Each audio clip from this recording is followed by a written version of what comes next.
Hiya. I wanted to make this video a few weeks ago. I never got round to it, and I should have done really. I'm in a cemetery, by the way. It's nice and quiet here. It's about the terrorist attacks that happened in Manchester and London, and I was really thinking, and it's also very relevant to that attack that happened where that white guy drove a van into a load of people as a kind of like a revenge attack. Because I was really thinking how serious this all is, and it made me think of an event that happened decades ago in LA. And I went to LA when I was about 11 years old with my family, and I just escaped it. It was the LA riots.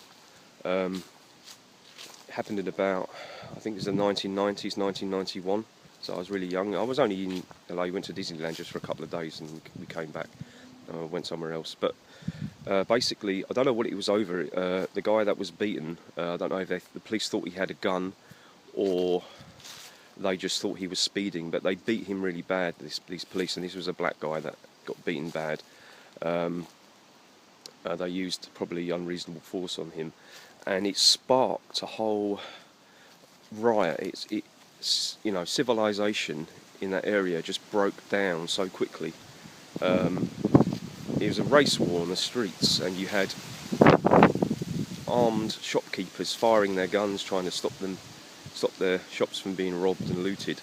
You had black people smashing windows, setting fire to cars, probably police cars if I remember. Civilization just completely collapsed in seconds because it triggered people. It triggered black people that felt that they were oppressed. And the police couldn't keep up with it. It proved how fragile Western society is. We live in a bubble. We think that there aren't any problems with multiculturalism until it just breaks down in a second. It kind of reminds me of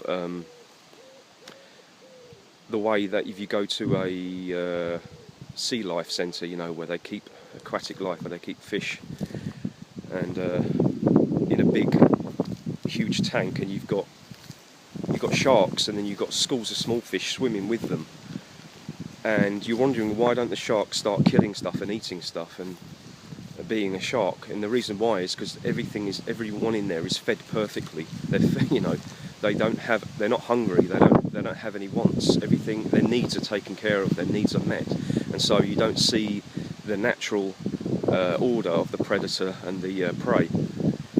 This is how I can almost, in a way, see Western society in Europe and in America. Everybody, to a degree, is fed and watered, but not everyone. I mean, you see people who are, lesser off, and they're protesting, or they're hurting.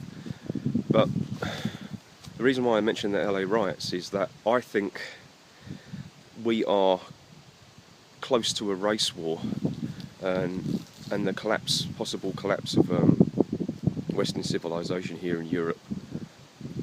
It's a very real possibility, reflecting on these attacks, and then this recent attack by this white guy against Muslims. I saw that coming. Lots of people saw that coming. It's important that we talk about this, because people can be triggered. People's true colours can come out when they are pushed against the wall, when they're backed up against the wall and they don't have any other choice. Their true colours can come out, or you could say the darker aspects of their self, the primal aspects of their self. And I was looking at a YouTube video. I think it was posted on Facebook, and this is another classic example of the LA riots. It was in England, and you had a load of English people marching with big crosses, and they were going through an area that was predominantly Muslim, and they had these crosses, and I think they were saying, let's keep Britain, let's keep Britain a Christian country, traditionally, as we have been. And they were marching, and they weren't swearing, and they weren't being particularly aggressive. They were just marching through with these big crosses. and it triggered the Muslim men. I mean, it triggered so many of them. They came out of their shops. There was one guy that says, you know, this is our land now. You're just jealous because we're taking over.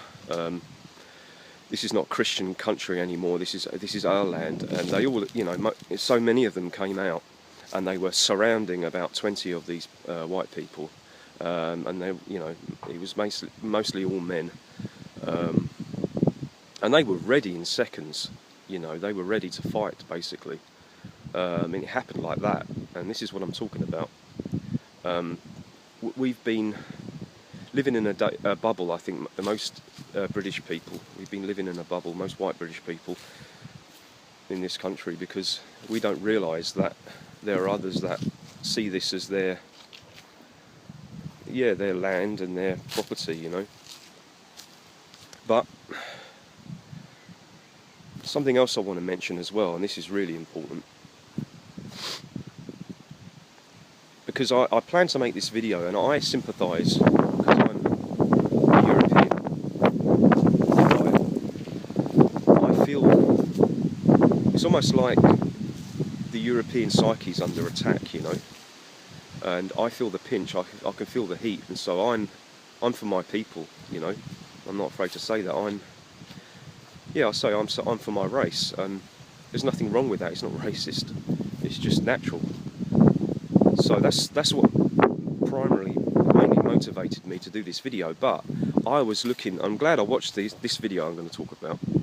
This is another one that I was posted on Facebook, and it was basically he was in Australia, and it was an Australian news reporter, or newswoman, talking to a Muslim man. I think he represented the Muslim population and community in Australia, and her question was to him: Do you support the recent attacks? You know, the Manchester attacks and all the recent attacks by fanatical Muslims.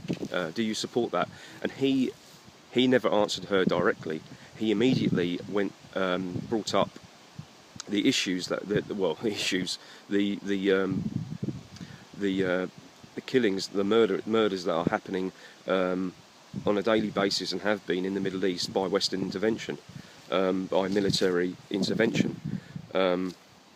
He said, you know, what's a bigger concern for us in the Muslim community is the thousands, if not hundreds of thousands, of innocent Muslims that are killed in the Middle East by having bombs dropped on them by planes and drones and things like that, and by European governments and American governments. This is the real moral issue, he was saying. Basically he was saying, if you're serious about stopping this is what you want to stop first. This is the solution. Otherwise, this will continue. And the news reporter was saying, just answer the question: do you support the terrorist attacks as a Muslim? Do you support the recent terrorist attacks that happened, that killed innocent children? And he said again, what concerns me morally is these attacks, that are happening in the Middle East. And she was so furious and angry at him, and he said, you're just angry because I'm not giving you a direct answer. I sat there and I became a fly on the wall, and I just looked at them both, and I thought, you cannot deny that man has a very good point, and it's something that should never be brushed under the carpet, because this is what we're seeing now has really been a long time coming, because Western intervention into the Middle East has helped create radical Islamic extremists. I mean, you can argue that Islam is not a peaceful religion, and I'm beginning to see that. I mean, we need to really look at the Quran and find out what it's about. But you cannot deny that it has at least helped to radicalise Muslims, and probably to a large level. And so we have not helped. We are guilty in that regard, I think. I just don't believe in wars. The only wars I believe in is just defending your lands. When you've got an invader that you've done nothing to, and they're trying to smash through your borders. They're you know, just as hundreds of years ago the Scottish defended their lands against the English. The Scottish were right; they have a right to their to keep their lands and keep their race, and you know, these are moral issues. So we're wrong for going over there and doing that, and that is something that we should never lose track of, because, you know, in that regards, well, those soldiers have blood on their hands. I mean, I'm not saying that these soldiers aren't brave and that they have good intentions. I'm not saying that at all. I just think we were all a bit ignorant, one way or another. So that's something that is very important to bring up. So, I mean, I've made notes, but I haven't really looked at them. But I just thought I'd share that, because this video really is for everyone on European soils, those who are indigenous to this land and those who came to integrate. This video is for anybody. It's for Christian people, white Christian people, atheists, and it's for Muslim people just as much. And if you're a Muslim and you're listening to this, I register. That there have been innocent lives lost, much more innocent lives lost in the Middle East by the Western military intervention, and I don't support it. I don't agree with it. We should just stay out of there. And at the same time, I condemn these attacks that are happening on European lands, because it's important that we can step outside of ourselves and see the big picture. Going to continue this on part 2.